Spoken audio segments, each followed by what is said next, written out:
श्री क्षेत्र भीमाशंकर येथे कुंभमेळा 2027 गर्दी व्यवस्थापनाच्या अनुषंगाने पार्किंग, पायरी मार्ग, मंदिर सभामंडपाचे काम सुरू असल्याने श्री भीमाशंकर मंदिर 3 महिने बंद ठेवले आहे.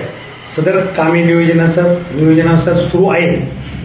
दिनांक 12/2/2026 ते 18/2/2026 या कालावधीमध्ये महाशिवरात्री यात्रा 2026 साठी मंदिर भाविकांना दर्शनासाठी खुले राहणार होते. परंतु प्रत्यक्ष परिस्थिती पाहता सदर कालावधीमध्ये मंदिर भाविकांसाठी खुले करणे शक्य होणार नाही. कारण मंदिर सभामंडपाचे काम अजूनही तळामध्ये असल्याने मंदिरामध्ये जाण्यासाठी रस्ता उपलब्ध नाही. पायरी मार्गाचे काम सुरू असल्याने सदर मार्ग भाविकांसाठी खुला करणे शक्य होणार नाही.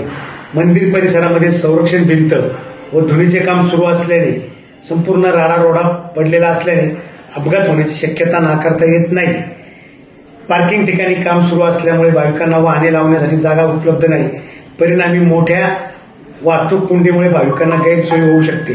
त्यामुळे सद्य परिस्थिती पाहता महाशिवरात्री यात्रा 2026 यात्रा कालावधीमध्ये 12/2/2026 ते 18/2/2026 या कालावधीमध्ये भाविकांसाठी मंदिर बंद राहणार आहे आणि महाशिवरात्रीला सुद्धा मंदिर बंद राहणार आहे. तरी भाविकांनी सहकार्य करावे ही नम्र विनंती.